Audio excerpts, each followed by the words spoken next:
Hi, I am Dr. Mohammed Yunus. I am an orthopedic surgeon by profession but passionate long distance runner too. In this series, we are discussing the various ways we can improve our running form. Yes, we'll be discussing what is good running advice, what is bad running advice, what are good running cues, what are bad running cues. We'll be discussing one point after another so that we can perfect our running form, so that we can run pain-free and injury-free. That is our final target. Yes, today we'll be starting with the most important thing in running, that is called the forward lean. If you get your forward lean correct, your running starts getting better with every passing day. You can start running faster, you can start running more effortlessly, and above all, you can run pain-free and injury-free. Yes.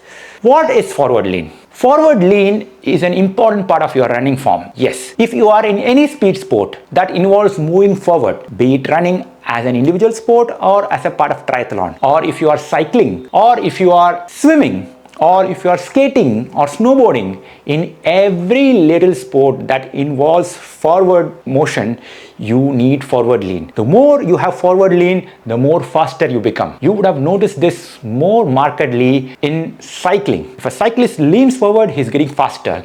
Exactly same thing happens with running. And the most popular phrase about forward lean is the forward lean from ankles. Yes, people say to get your forward lean, you should not lean from your pelvis, but you should lean from your ankle. There are a lot of misconceptions about this. We'll discuss them one by one. Let me demonstrate to you practically how exactly forward lean happens during running. Let me assume that I am in the mid stance phase of the running. My knee is landing in flexion. That is called landing in a supple leg. We don't land with a straight leg. That is a recipe for injuries too. So we'll be landing with a flexed leg. And what exactly happens is, now I am forward leaning.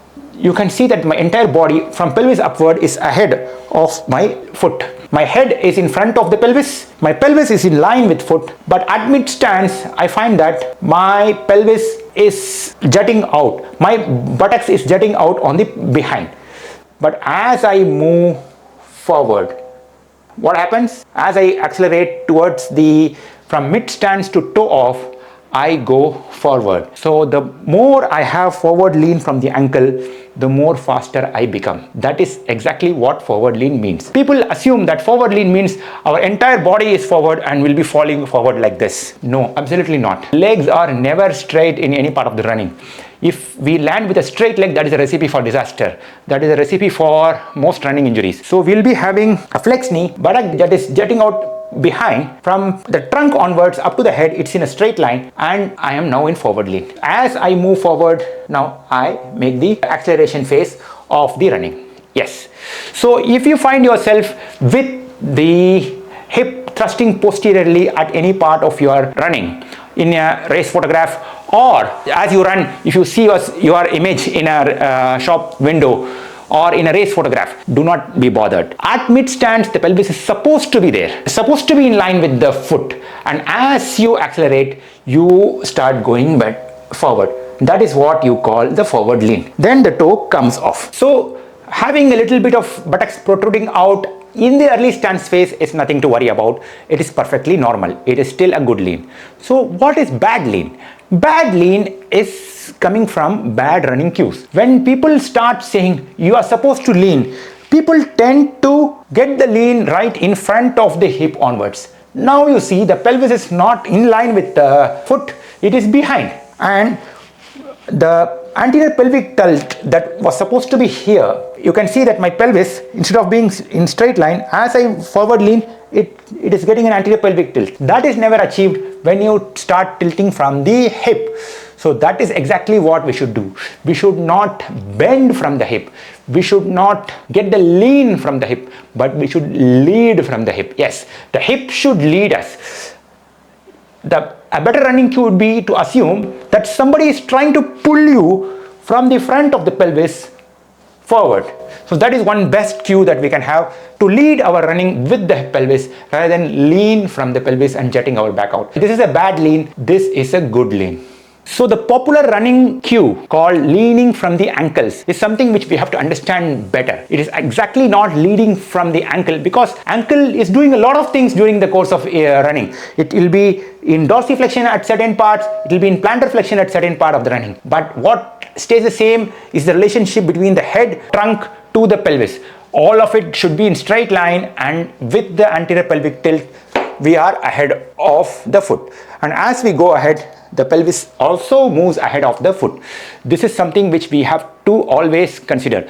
Pelvis should never be behind.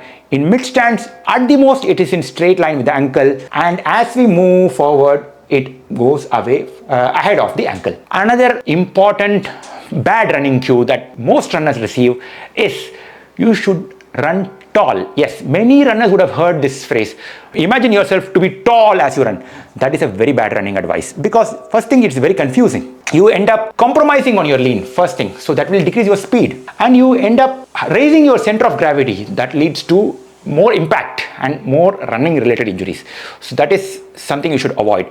You should always get your forward lean, and that is important to be able to run pain free and fast. So we were discussing what is good forward lean and what is bad forward lean. Forward lean from the ankle is important, but at the same time we have to ensure that the lean part happens in the trunk and not exactly in the legs. So from the pelvis upwards, the trunk is ahead of the pelvis, but the pelvis is in line with the legs, and as we move forward, the pelvis come ahead of the legs. So this is good forward lean. So we should never let the pelvis get behind the line of the ankle at any part of the gait cycle, so that we do not end up having pain during running. So having a bad forward lean is a recipe for most of the running related injuries. And why does forward lean does not happen in certain runners? That is because of certain problems that they face. One thing is tight calf muscles. If you have tight calf muscles, you cannot end up extending it, dorsiflexing your ankle while the foot is on the ground. If you have tight calves, as you do it, this is going to come up and your lean is going to get spoiled.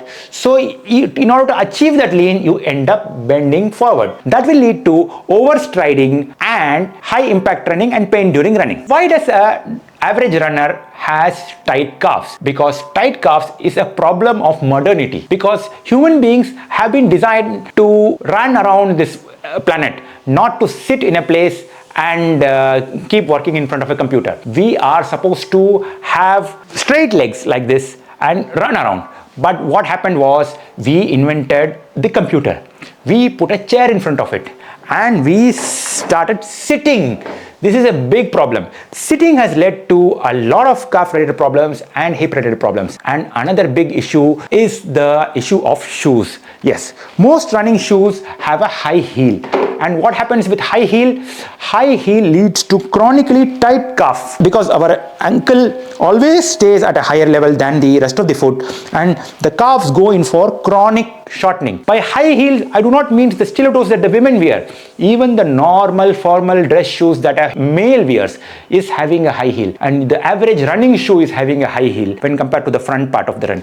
So this high drop and high cushioned shoes have led to chronic tightening of the tendo Achilles. So I suggest every runner to undergo a warm-up routine during running before any run. That is a strictly non-negotiable rule for me, and that involves warming up your calves and getting the resting length of your calves longer and more supple before we start running. And how do we achieve it? By doing calf pandiculation. Yes, calf pandiculation, there are various measures. There are various methods to achieve calf pandiculation. You can see this old video of ours in which we are discussing calf pandiculation as a method to manage plantar fasciitis pain. But for runners, I suggest a special type of calf warm-up that will lead to lengthening of the calf muscles without weakening it, without making it injured, or without making it weaker before the start of the run. We make it longer, supple, at the same time stay strong at the beginning of the run. For that, we'll have to go to a staircase. What I'm going to demonstrate to you now is one of the most essential warm-up that every runner has to do before beginning a run, be it a race or just a training run. This is an absolutely non-negotiable thing for me for any run. For that, what we need to do is, as you leave for the run, you reach a staircase, and you should do this exercise on the first step of the staircase. Don't do it in the middle of the staircase, because there is a risk of falling down. You hold on to the railing. That is very important, because you should not be controlling your balance with the help of your muscles. You hold on to the railing and get your balance. So we don't want to recruit our balance related muscles here. And we stand at the edge of the step like this. You can see the toes are pointing forwards and my knees are in extension. I should gradually bring this down on the count of 10. I should take a long time to do this. And once I reach the maximum length of the gastrocnemius, I immediately bounce back. Then I do the same thing once again, very gradually on the count of 10. And once the maximum length is achieved, I bounce back. The bouncing back should be fast, the going down should be slow. Now I repeat the same thing 5 times. So this will lengthen our gastrocnemius muscle. This is not a stretch, this is an active panticulation, because in stretch we do it passively, whereas here our body weight is acting against the gastrocnemius when this lengthening happens. So it is an active panticulation, just like the panticulation that we do for plantar fasciitis by holding on to a wall, which you can see in this video. The link has been given. Now we do the same thing for soleus. For soleus we need to do the same thing with the knees in flexion. So get your knees bent, toes pointing forward. From this position, gradually come down. And once the maximum length is reached, bounce back with the knee still in flexion. Do that again. Once the maximum length is reached on a count of 10, go back, do that once again, 5 repetitions. So these 2 exercises are an absolutely non-negotiable thing for a warm-up before run. You can add a little bit of modification into this by getting the foot in internal rotation like this, toes pointing inwards and knee in flexion. Now here you will be lengthening the tibialis posterior. You can do the same thing with foot in external rotation, toes pointing outwards. Now we'll be lengthening predominantly the peroneals. So you can try all these various combinations, but gastrocnemius and soleus are an absolutely non-negotiable bare minimum that you need to do in any warm-up. And this is an active panticulation. By this, we are lengthening the calf muscles. The resting length of the calf muscles becomes longer.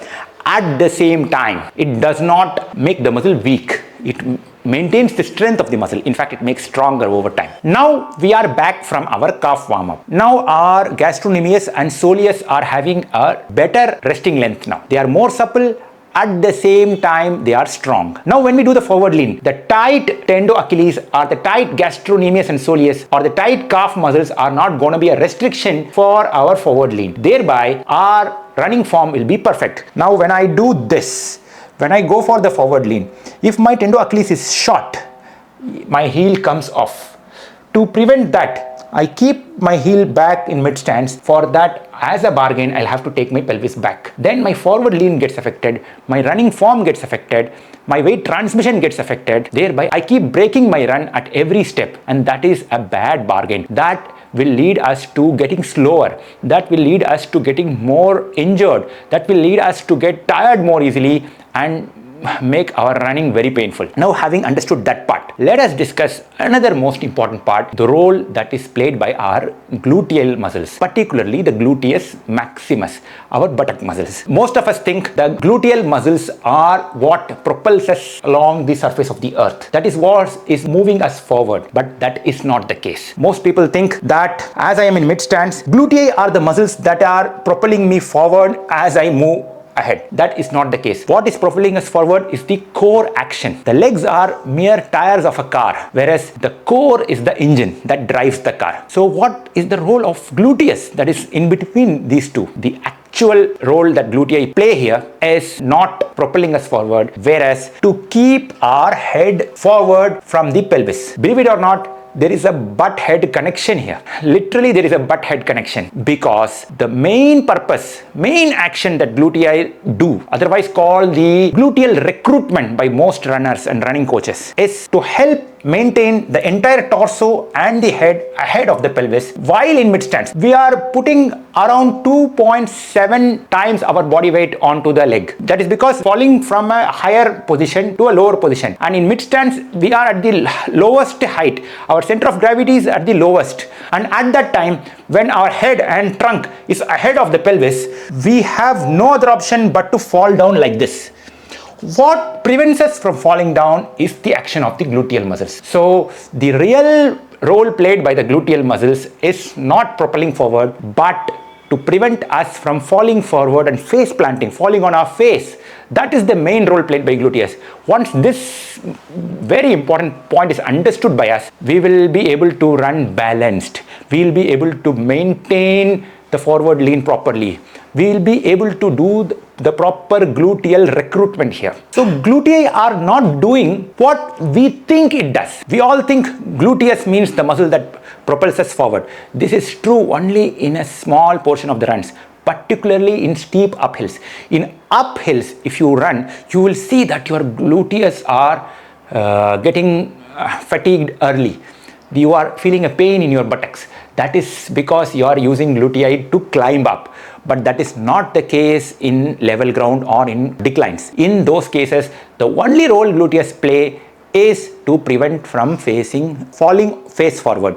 So as we run with the forward lean, the core is what is propelling us forward, and as the core takes us off in the air and we fall forward with gravity, that is what is driving us forward, and glutei merely are making sure that our head stays in the air, our trunk stays at the right angle while maintaining the forward lean. If this is maintained, our gluteal action is perfect. If there is any mistake, then the glutei are not properly recruited. People will go to a physiotherapist or to a running coach and they will say, your glutei are weak, you need to strengthen them. Then what will he do? He will do a variety of gluteal strengthening exercises. And what most runners get suggested, you are asked to do gluteal bridges, clamshells, and all variety of exercises which use both your glutei together. They ask you to do squats, they ask you to do lunges, and all that. But does it make any difference? Not at all, not in the least bit. Why so? Two reasons. Number one, all these exercises use both your glutei simultaneously. If I do a gluteal bridge, I'll be contracting both my glutei together and clenching them. Then I relax them, then I clench them and I relax them. This is not how we run. Whenever we run, there is not a single point during the run, during the entire gait cycle, when both the glutei are contracting simultaneously. When one is contracting, the other is in complete relaxation. When the other is in contracting, this one is complete relaxation. It is always an alternating cycle. So if you really want to do a certain exercise to strengthen them, then you will have to do it in single leg squats. You might be able to do a single leg squat or hop jumps. But just strengthening them is not sufficient. Recruiting them is important, because having a strong muscle is of no use if you are not going to be using them in your run, because you should know how your body should move so that the muscle which has been made strong by your exercise can be used appropriately, because there is a general rule in human body biology, and that is movement comes before strength. Think of a child who starts walking. What does a child do? Does it go and do gluteal bridges and strengthen its muscles before starting to walk? No, not at all. Absolutely unnatural. It starts walking first. Then the walking form is normal. Then the muscle learns in which particular fashion it has to contract. Same thing applies to running. So the contraction that we are doing in a gluteal bridge or in a clamshell exercise, these might look like the same muscle which is being used in running, but there is an absolute difference between the way it contracts during an exercise and the way it contracts during a run. So if you are suffering from a running injury, you go to a coach or a running injury specialist. What does he or she do? He analyzes you, says your glutes are weak, your quads are getting sore, so go do all these exercises. You will do exercises, you will strengthen your glutes. You might have fantastic good looking glutes. It might look sexy on your body, but are they functional? Absolutely not. You will have to take your body through those sort of cues that will make sure that your glutei are properly recruited during run. And unfortunately, most of the running coaches give you wrong running cues. They say, okay, our glutei are not getting recruited. Now bring your glutei into your mind. Think consciously and clench your glutes during the run. And what exactly happens? Exactly the reverse of what you expect to happen. We want a forward lean. We want the pelvis to be ahead of the trunk and the head to be ahead of the pelvis. We want the anterior pelvic tilt to be maintained while knee is in flexion, and in mid stance the pelvis is in the same line as the foot. And as we move forward, the pelvis goes ahead. This is what we normally expect. And if you ask a runner who's already suffering from a certain injury and you ask him to clench your glutes, what happens? Forward lean is gone. Forward lean is gone. That is the beginning of every other problem in running. A runner will develop runner's knee, IT band syndrome, every other problem in workbook, everything will start coming one after another. And you are, by just contracting your glutes and bringing the forward lean back, you are breaking your run. You are supposed to run free and fast, and you are applying brake at every pace, every step of the way. You are running slow, you are running with pain, you are unhappy, you leave running, then go back to the same physiotherapist. And the vicious cycle keeps going. What we need to do is break this cycle, learn the right form of running, and everything falls into place like magic, literal magic. So don't just concentrate on gluteal strengthening exercise here. I'm not saying good strength training program for your glutei and other muscle groups is not going to be beneficial for your running. It will be, particularly to increase your endurance. But you should not just strengthen your muscles, make them bulky and big, and just carry them around, toting them around during your run. It will be like carrying some extra weight and running in the wrong way. You should use those muscles, put those muscles into action. Those muscles you have put effort to develop, put them into action. Make sure it does its right job so that you are able to run better, run faster, run pain-free, and run injury-free. So when should you be concerned that my glutei are not getting recruited? If you are a runner and you are back from a training run and you find that you are predominantly sore in your quadriceps, then you have to be concerned. If your quads are sore, it means your gluteal recruitment is improper. If your gluteal recruitment is proper, your running form will not be predominantly quad dominant. Quads break your run. Glutes make sure your run keeps going forward. And what should you do? We should a normal glute action will be alternating glute action. When this contracts, this will be in relaxation. When this contracts, this will be in relaxation. So the forward lean is never affected and we keep propelling ourselves forward through the air. Let me share with you my own personal experience as a runner with this particular issue. I have been running since the year 2021. It's only for the past 4 years that I've been running consistently. Previously, I used to look at people running. I used to mock at them. Why are these people running to? Are they trying to get their weight down? What fitness related goals are they trying to fulfill? I used to literally mock within myself as seeing at those runners. But when the running bug bit me, it caught like anything. I have been consistently running since then. From early 2022 onwards, I have been running very regularly. I did my first 5K, my first 10K, and gradually I was increasing my distance of running.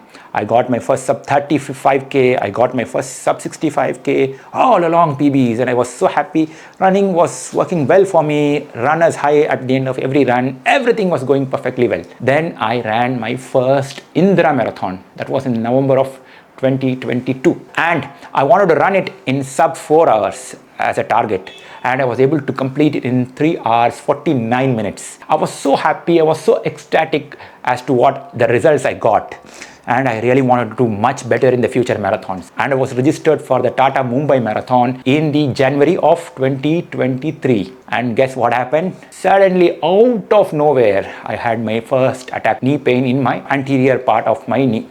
And out of nowhere, suddenly I was struck like a thunderbolt with runner's knee. I am an orthopedic surgeon myself. I treat patients with runner's knee. I treat patients with chondromalacia patella. But in the viewpoint of a runner, how to manage this, I had barely any clue. This is not being taught to you as an orthopedic surgeon as to how to manage runner's knee in the runner's viewpoint. This has never been known to any orthopedic surgeon out there. I was one among them. I was not having any clue as to how to manage. I consulted experts in this field and everyone had a grand idea. They all said your runner's knee means your quadriceps is acting wrong, your glutes are acting wrong, you have to get your form right, go stop running. That was my first advice that was given. Second, go do your strength training for your glutes. Go strengthen your hamstrings, quads, everything.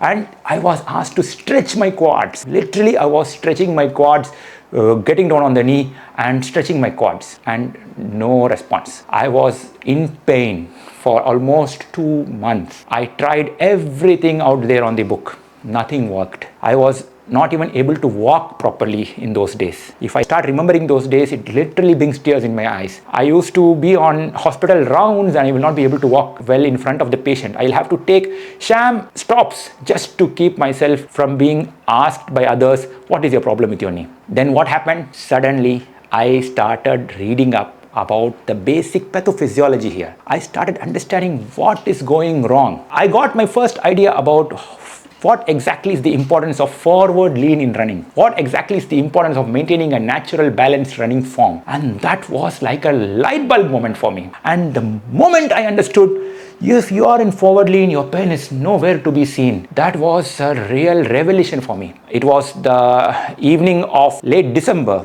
2021, and once I knew this, I was in my evening prayers, and even in prayer, I was trying to maintain a forward bend at the ankle and seeing whether the pain is gone. I was going away literally like magic. Then I slowly trained myself. I got my running form correct. I fixed my running form properly. Then I told myself, I'll be running a half marathon now. If I'm able to run pain-free and if I'm able to finish strong, then I'll go for Tata Mumbai Marathon, or else I'm going to pull the plugs on that particular race. And guess what? I ran so well.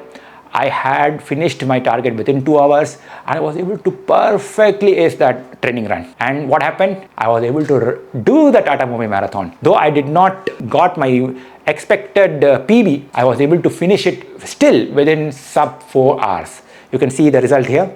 It was a revelation moment for me. And from that moment onwards, I have been advocating balanced running to every one of my friends and colleagues. Balanced running is supposed to be painless. It's supposed to be injury-free.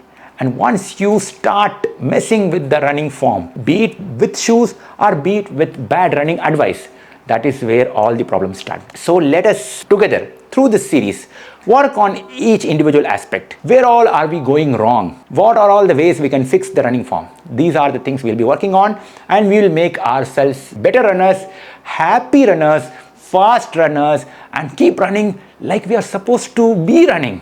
We were born to run. We are like how a child runs, we have to be running as adults too.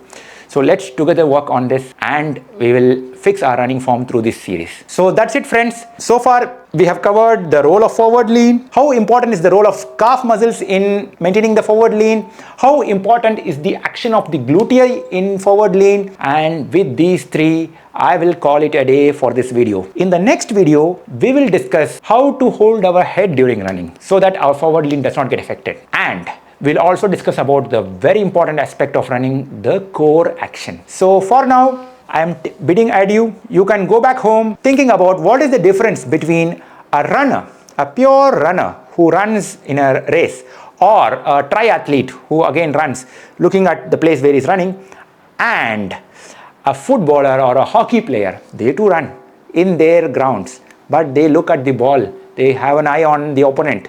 They don't run looking at what is ahead of them. There's a difference between a footballer or a hockey player and an exclusive runner or a triathlete. There's a huge difference. Think about this. And what is the most important thing in running? Is it a strong, stable core or a mobile, flexible core? Think about these two topics. We'll discuss this in the next part of the video. Till then, goodbye, happy running.